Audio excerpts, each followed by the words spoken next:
The moment Eliza Blackwell stepped off the train at Val Verde Station in Arizona Territory, July 1878, every whisper, every glance from the townsfolk felt like a judgment cast in stone. Her belly, round with 7 months of child, told a story no one had expected when the bride notice was answered by Henry York, owner of the Whispering Pines Ranch, 10 miles outside of town.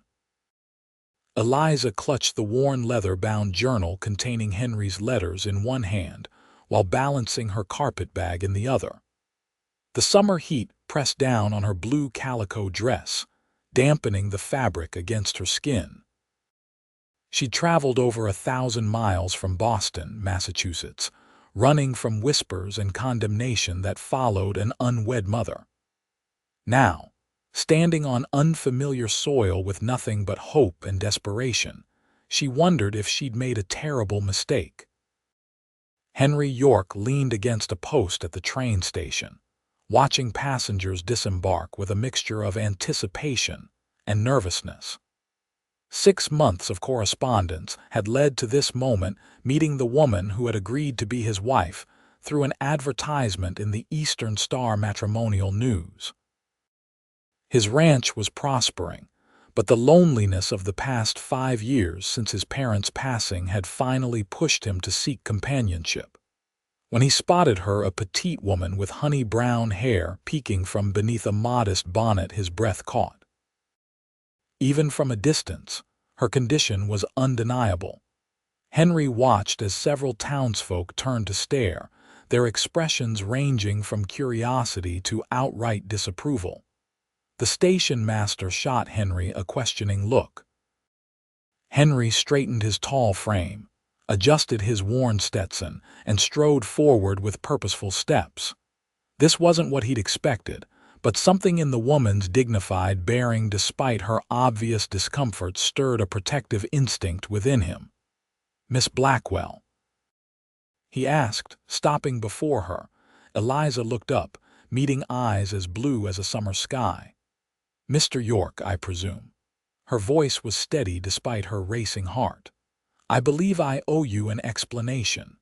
Henry noticed her hands trembling slightly as they rested protectively over her swollen belly.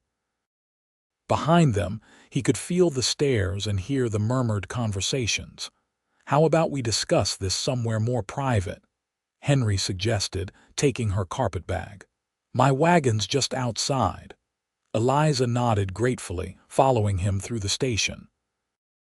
Each step felt like walking through quicksand as curious onlookers tracked their progress. Once seated in Henry's wagon, Eliza found her voice. "Mr. York, I understand if you wish to void our agreement. I wasn't forthcoming in my letters." Henry clicked his tongue, urging the horses forward before responding. "Miss Blackwell, please call me Eliza."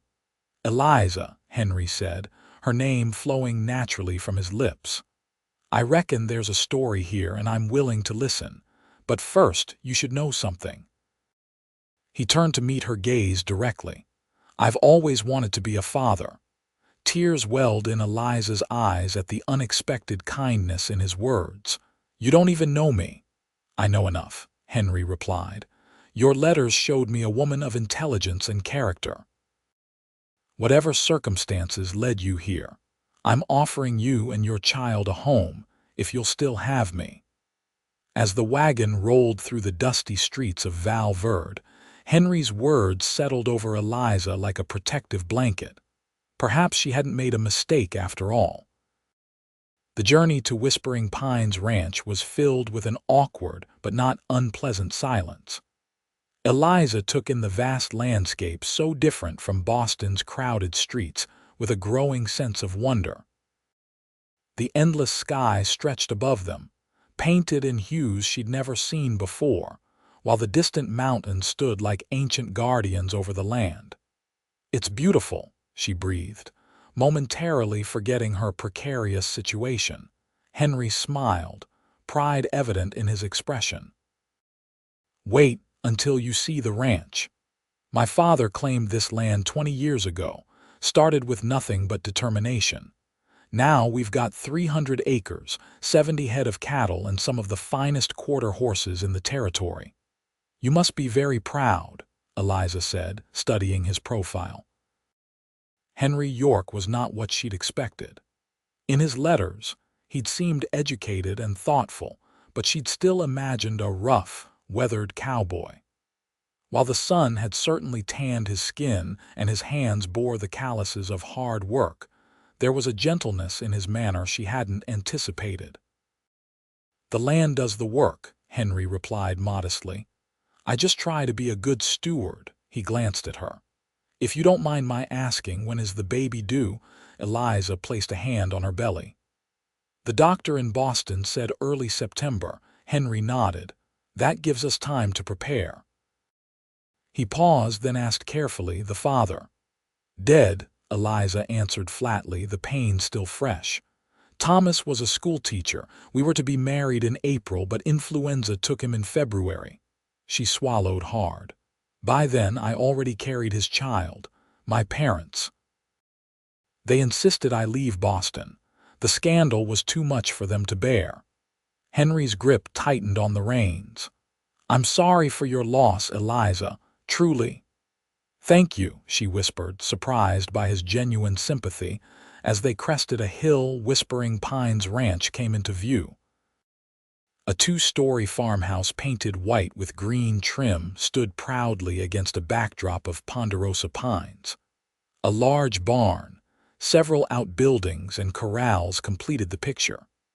It was smaller than the grand houses Eliza had known in Boston, but there was something undeniably welcoming about it. "Home," Henry said simply. As they approached, the front door of the house swung open and an older woman stepped onto the porch. Her silver-streaked black hair was pulled into a bun, and her dark eyes widened at the sight of Eliza's condition. "That's Mrs. Rosalind Garcia," Henry explained. "She's been cooking and keeping house for me since my mother died. Speaks better English than most folks around here, and makes tortillas that'll make you forget every other bread you've ever tasted." Eliza felt a flutter of nervousness. Another person to face, to explain herself to. But as Henry helped her down from the wagon, Mrs. Garcia's expression softened from surprise to warmth. "Welcome to Whispering Pines, Miss Blackwell," she said, her accent lilting her words. "The journey must have been difficult in your condition. Come inside where it's cool and I'll fix you something to eat." Relief washed over Eliza. "Thank you, Mrs. Garcia. That's very kind." "You can call me Rosa," the woman said, taking Eliza's arm. "Any woman brave enough to travel across the country carrying a child is a woman I want to know better." Inside, the house was simple but comfortable. Polished wooden floors, sturdy furniture, and touches that spoke of a woman's hand in years past, embroidered cushions, lace curtains that had yellowed slightly with age. "I had Rosa prepare the main bedroom for you," Henry said, carrying in Eliza's trunk, which had been sent ahead. "It was my parents'. Gets the morning sun and has a nice view of the mountains." "But where will you sleep?" Eliza asked, concerned. "I've been using the bedroom off the kitchen since Pa died. It suits me fine." He set down her trunk. "I'll leave you to settle in. Supper's usually at 6, but Rosa will have something ready whenever you're hungry."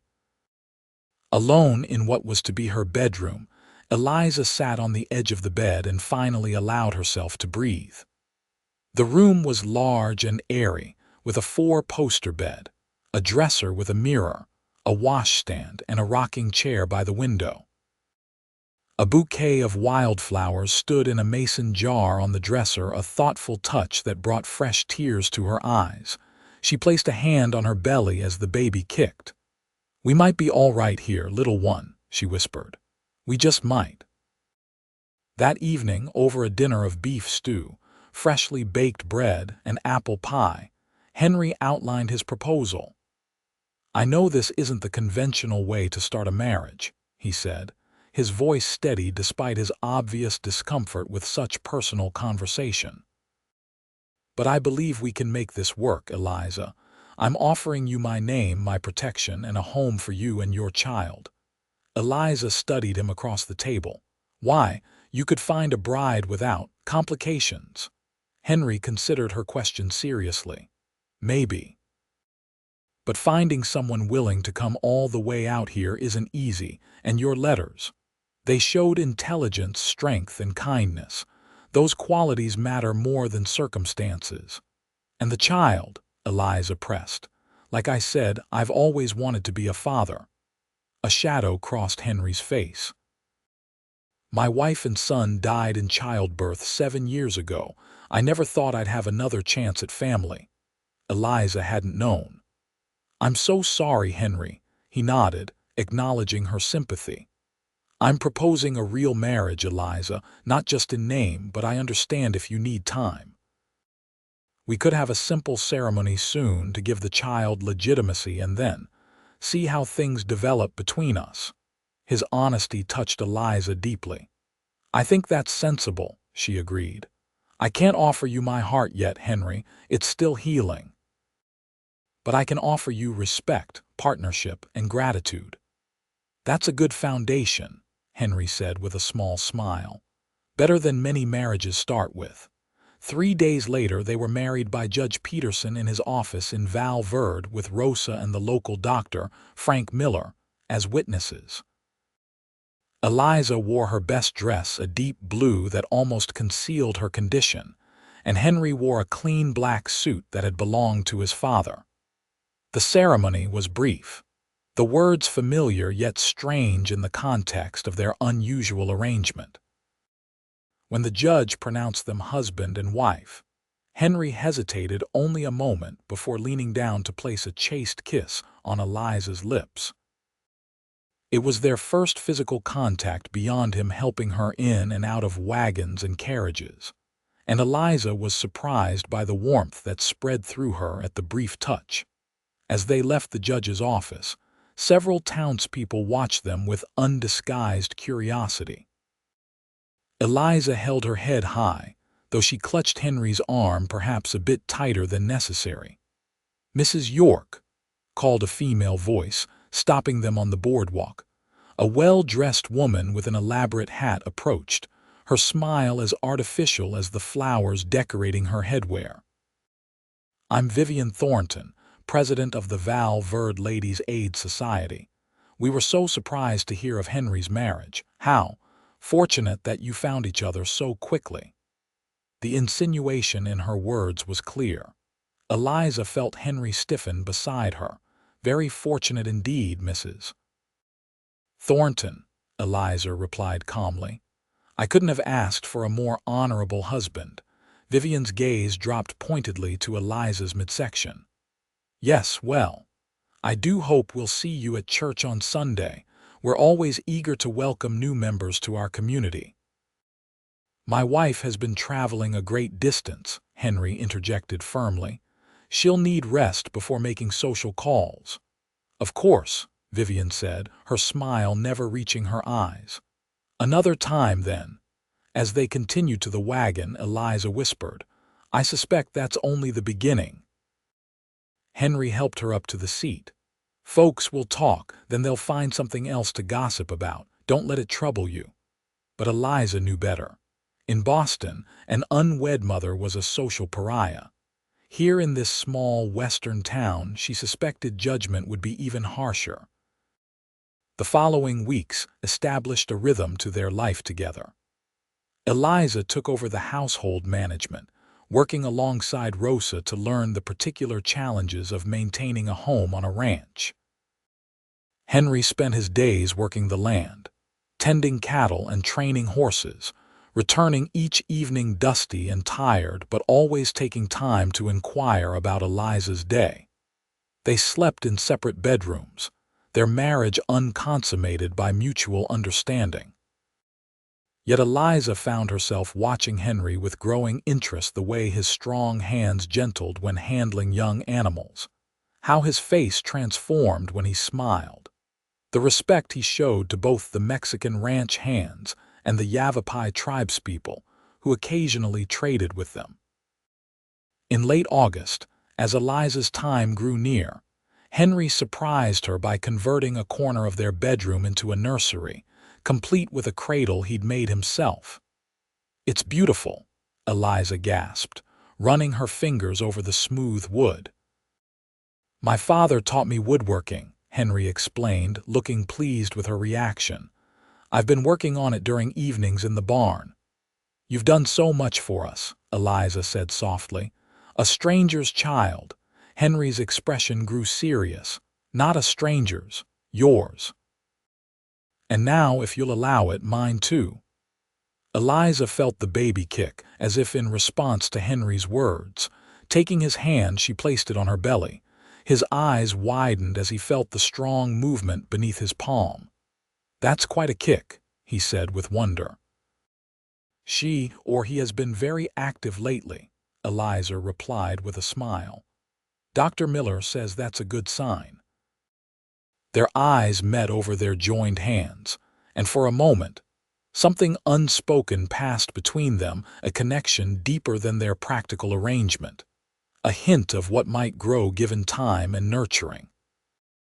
The moment was interrupted by Rosa calling them to dinner, but that night, Eliza lay awake longer than usual, contemplating the gentle cowboy who had offered her and her child salvation when they needed it most. Labor began in the early hours of September 3rd, startling Eliza from sleep. She managed to make her way to Henry's door, knocking weakly as a contraction seized her. Henry appeared immediately, hair tousled from sleep but eyes alert. One look at her face told him everything. "I'll get Rosa and send Mateo for the doctor," he said, guiding her back to bed with surprising gentleness. "Everything's going to be fine, Eliza." The next 12 hours were a blur of pain, fear, and determination. Dr. Miller arrived promptly, his calm demeanor a balm to Eliza's frayed nerves. Rosa stayed by her side, wiping her brow and offering encouragement in a mixture of English and Spanish. And Henry, to Eliza's surprise, refused to be banished to the barn as was customary, instead pacing the hallway outside their bedroom, his footsteps a constant reminder of his presence. As the sun began to set, casting golden light through the bedroom window, Eliza gave one final push, and her daughter entered the world with a lusty cry that echoed through the house. "A girl," Dr. Miller announced, cleaning the infant efficiently before placing her in Eliza's arms. "A healthy one by the sound of it." Tears streamed down Eliza's face as she gazed at her daughter, a perfect blend of herself and Thomas, with a shock of dark hair and eyes that, when they briefly opened, revealed a deep blue color. "Henry," she called weakly. "Henry, would you like to meet your daughter?" He entered cautiously, his expression a mixture of awe and trepidation as he approached the bed. When he saw the baby nestled in Eliza's arms, his face transformed with such tenderness that Eliza felt her heart constrict. "She's beautiful," he whispered, tentatively touching the infant's tiny hand. "What will you name her?" Eliza had thought long and hard about this. "Hannah," she said softly. "Hannah Grace York, if that pleases you." Henry's eyes glistened with unshed tears. "It's perfect," he said, voice rough with emotion. "She's perfect." In that moment, watching Henry look at Hannah with such love, something shifted in Eliza's heart. This man, who had offered her salvation without judgment, who had worked tirelessly to provide a home and security, was now looking at her daughter, a child not of his blood, with the purest love she'd ever witnessed.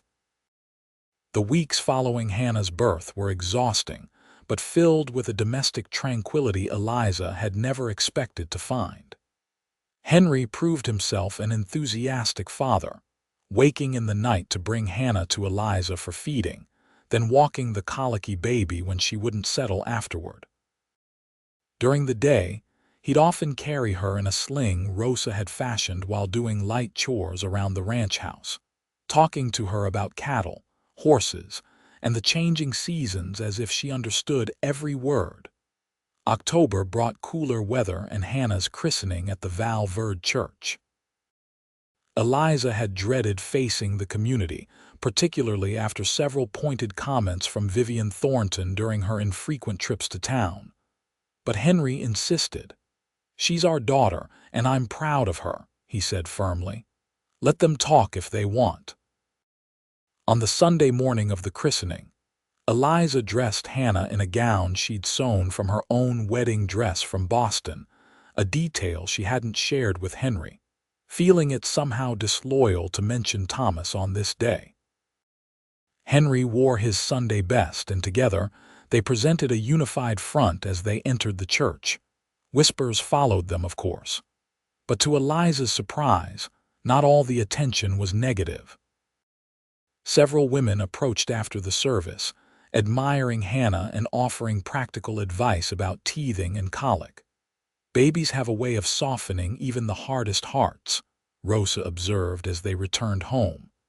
"And anyone with eyes can see how devoted you both are to her." That evening, after Hannah was fed and sleeping peacefully in her cradle, Henry and Eliza sat on the porch swing, enjoying the crisp autumn air.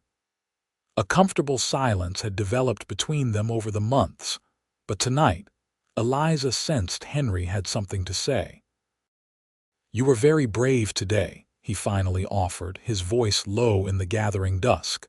"Facing the town like that," Eliza smiled. "I had you beside me, that made it easier." Henry turned to face her. "Eliza, I know our arrangement began as a practical matter, but I want you to know." He paused, seeming to search for the right words. "These past months, watching you mother Hannah, seeing your strength and kindness, I've grown to care for you deeply." Eliza's heart quickened. "Henry, you don't need to respond," he said quickly. "I understand your heart still belongs to Thomas, and I respect that. I just wanted you to know that whenever, if ever you're ready for more than partnership, I'm here." Moved by his honesty and consideration, Eliza reached for his hand. "Thomas will always have a place in my heart," she said softly. "He gave me Hannah, but my heart isn't as occupied as you might think." Henry's eyes, so blue in the fading light, searched hers. "What are you saying, Eliza?" "I'm saying that I care for you too, Henry York, more than I expected to. More than I thought possible when I stepped off that train." Henry's expression softened. Slowly, giving her time to pull away if she wished, he leaned forward and kissed her. Unlike the brief, ceremonial kiss at their wedding, this one lingered, gentle but with an underlying current of emotion that left Eliza breathless when they finally parted.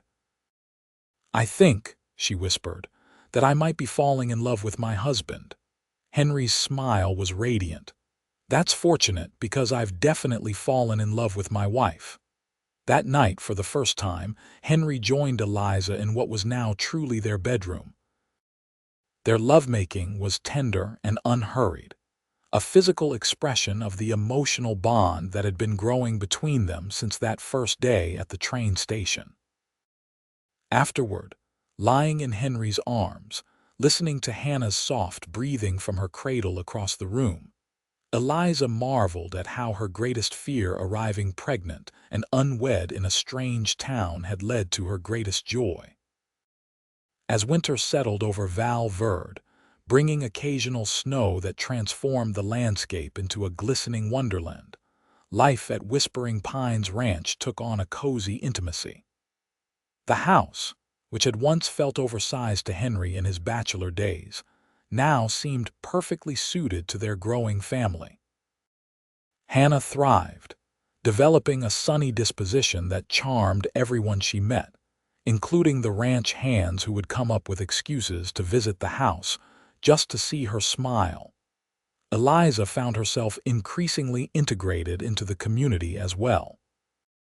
Her background in teaching, something she had mentioned in passing during a church social, led to an invitation to help at the small schoolhouse in Val Verde, 2 days a week. With Rosa happy to watch Hannah, Eliza accepted, finding satisfaction in using her education while also building relationships with families in town. Even Vivian Thornton eventually thawed, especially after Eliza volunteered her organizational skills for the Christmas charity bazaar, raising more funds than any previous year. "You've proven me wrong, Mrs. York," Vivian admitted during the event. "I feared you would bring scandal to our town, but instead, you've brought nothing but good." "Thank you, Mrs. Thornton," Eliza replied graciously. "Though I can't take credit, my husband's acceptance gave others permission to accept me too." "Henry always did have good judgment," Vivian conceded with a rare, genuine smile, "even if his methods are unconventional." By spring, Eliza had fully embraced her role as a rancher's wife, learning to ride, helping with the spring calving, and even assisting Henry with the bookkeeping for the ranch. Her Eastern education proved valuable as they expanded their operations, adding more cattle and considering new markets for their beef. On a warm April evening, as they celebrated Hannah's first steps across the porch, Henry surprised Eliza with news. "I've been corresponding with a breeder in Kentucky," he said, watching Hannah toddle unsteadily toward Rosa, who encouraged her with outstretched arms. "He's willing to sell us 2 of his thoroughbred mares. With our quarter horses, we could start breeding some truly exceptional stock." Eliza studied his excited expression. "That sounds like a significant investment." "It is," Henry acknowledged, "but with cattle prices rising and our herd growing, I think we can manage it, unless you disagree." Eliza felt a surge of appreciation that he valued her opinion on such matters. "I trust your judgment, Henry, and diversifying our interests seems wise." "Our interests," Henry repeated with a smile. "I like the sound of that." Eliza leaned against him, watching as Hannah successfully reached Rosa, who swept her up with cheers of celebration. "It's been over a year since I left Boston," she mused. "Sometimes it feels like another lifetime." "Do you ever regret it?" Henry asked. "Coming west to marry a stranger?" Eliza turned to face him, reaching up to touch his cheek. "Not for a moment. You gave us a home when we needed one most. And you've given me more love than I ever dared hope for."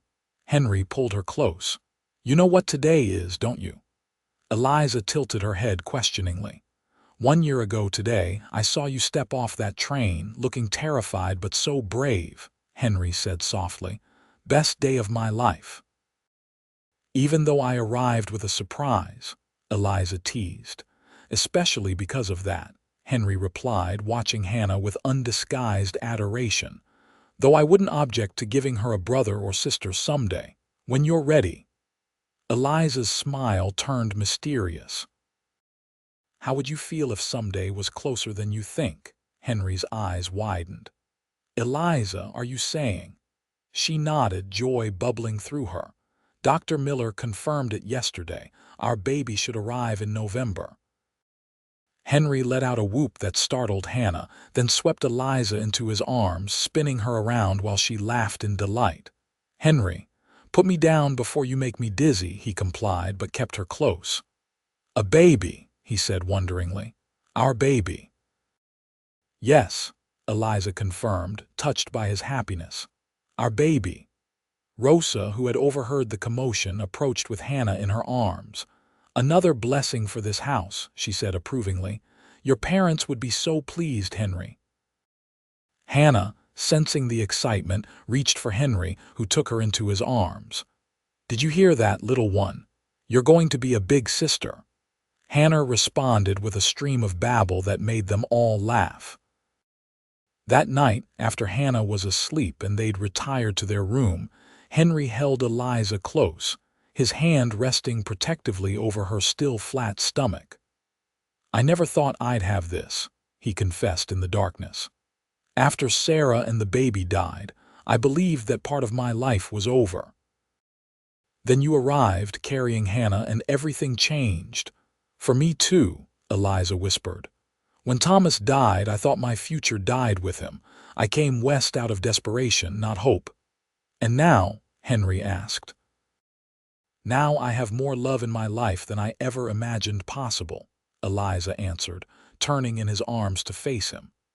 You, Hannah, this new baby, our home, our community. I'm grateful every day for the twist of fate that brought me to you. Not fate, Henry said, pressing a kiss to her forehead.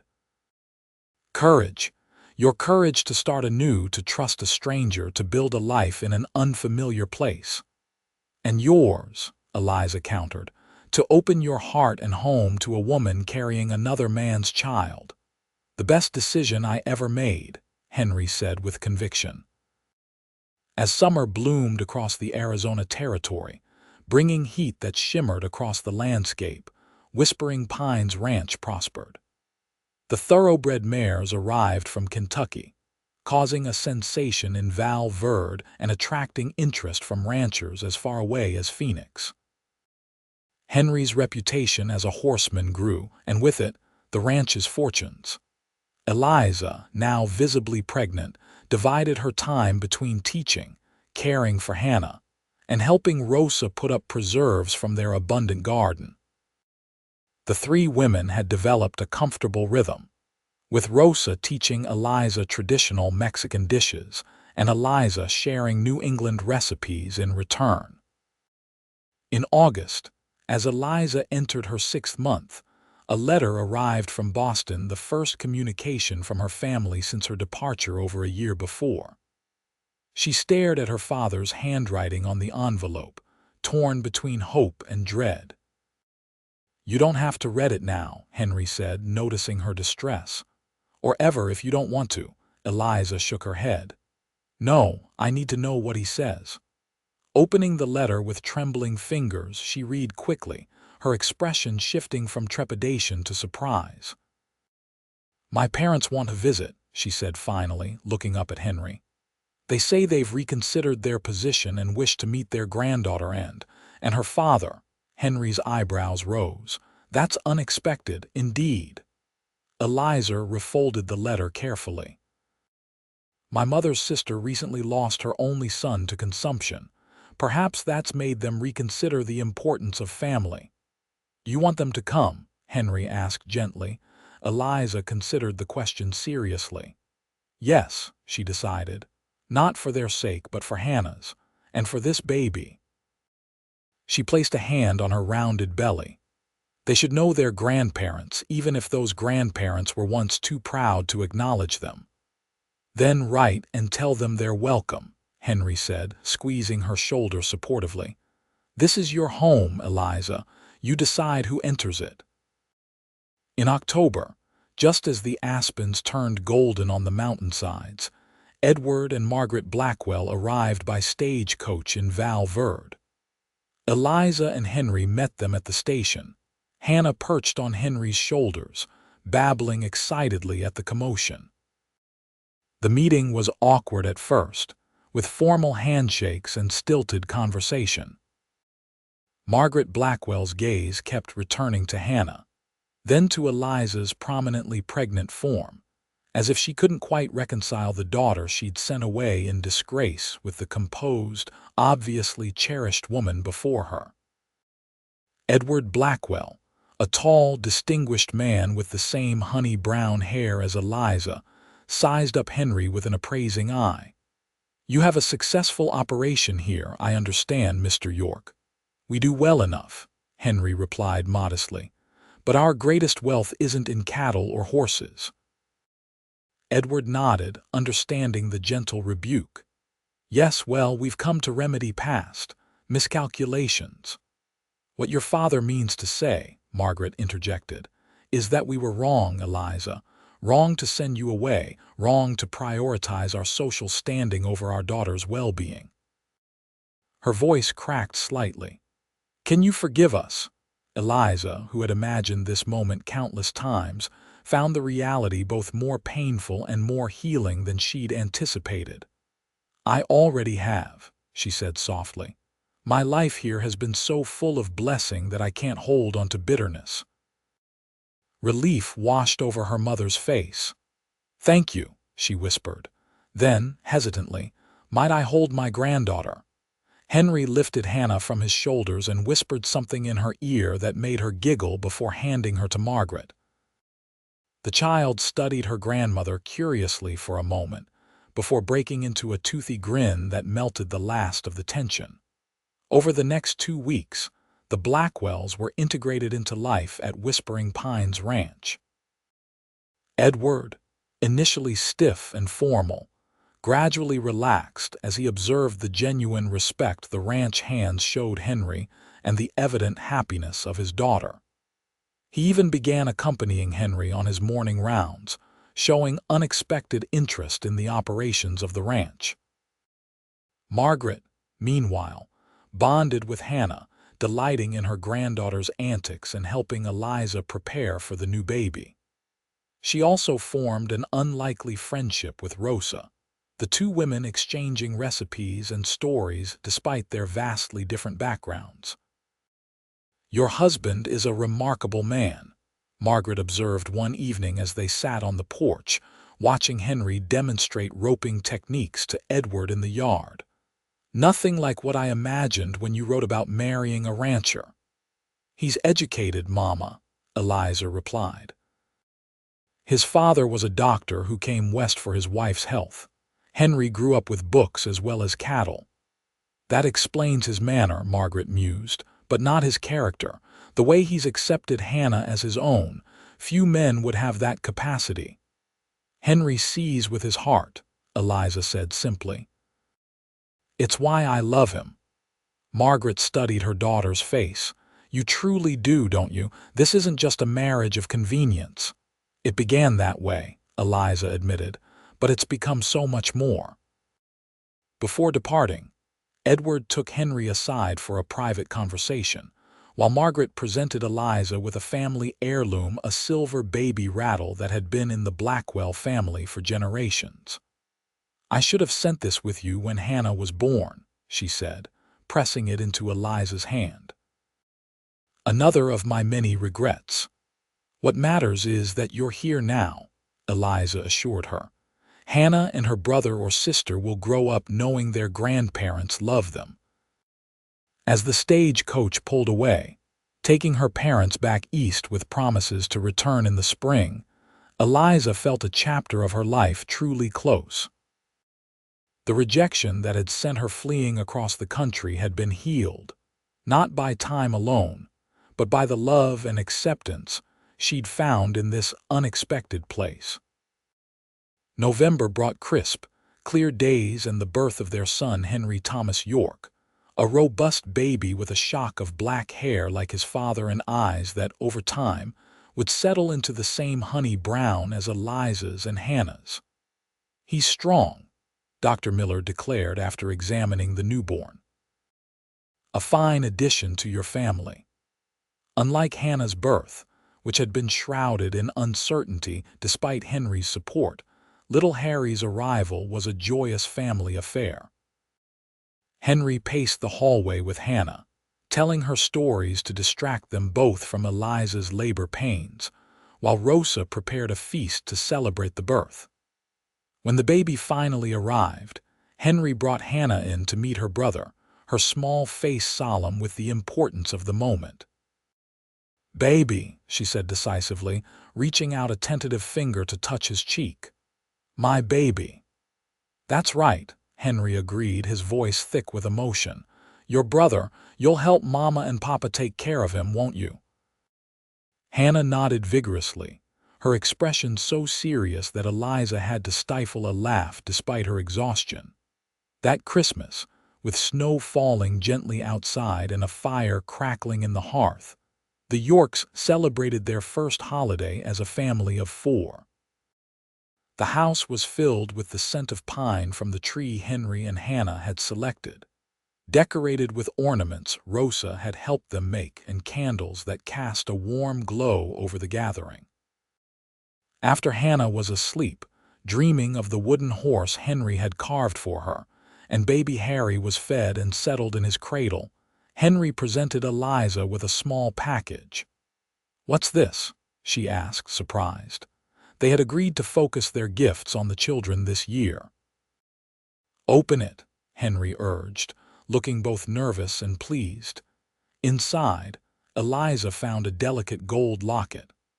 Opening it, she discovered tiny portraits of Hannah and Harry, expertly rendered by a photographer who had recently set up shop in Val Verde. "Henry, it's beautiful," she breathed, immediately fastening it around her neck. "There's room for more," Henry said, a question in his voice. "If you wanted, someday," Eliza smiled, drawing him down for a kiss. "I think someday I'd like that very much. But for now, 2 healthy children and a husband I adore is more than enough blessing." Later, as they lay together in the quiet of their room, listening to the soft sounds of their children sleeping, Henry traced the contours of Eliza's face with gentle fingers. "Do you ever think about how differently things might have turned out?" he asked. "If you hadn't been carrying Hannah when you arrived, or if I had turned you away?" "Sometimes," Eliza admitted. "But then I look at our life now and I can't imagine any other path. Hannah brought us together, Henry. She was never a burden, she was a gift." "The first of many," Henry agreed, pulling her closer. Outside, snow continued to fall, blanketing Whispering Pines Ranch in pristine white, while inside, the York family slept peacefully, secure in the knowledge that what had begun as a desperate arrangement between strangers had blossomed into the truest kind of love, one built on compassion, respect, and the courage to see beyond convention to the heart of what truly matters. In the years that followed, Whispering Pines Ranch flourished, as did the York family. Eliza and Henry welcomed another daughter, Rose Elizabeth, in 1882, completing their family. Hannah grew into a confident young woman with her mother's intelligence and her father's calm strength. Harry inherited Henry's skill with horses, becoming known throughout the territory as a gifted trainer even before he reached adulthood. And little Rose, with her curious nature and artistic talent, brought a new dimension to their family dynamic.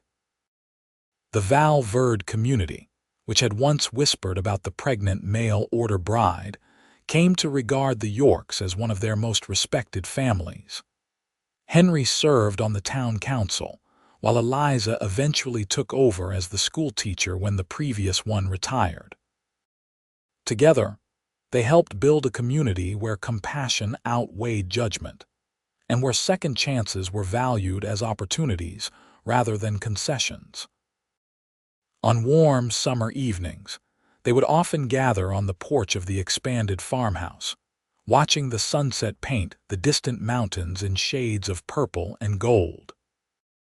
Henry would take Eliza's hand, their fingers intertwined with the easy familiarity of decades together, and sometimes one of them would remark on how a single moment of courage, a desperate young woman stepping off a train, a lonely rancher offering acceptance instead of rejection, had changed not just 2 lives, but created 3 more.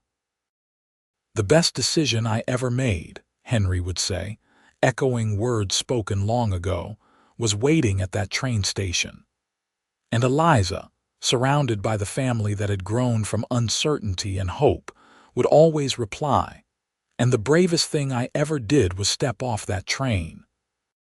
In a land where survival often depended on grit and determination, they had discovered that the greatest strength came not from facing the elements or taming the wilderness, but from opening their hearts to unexpected possibilities and finding, in that openness, a love that would sustain them through all seasons.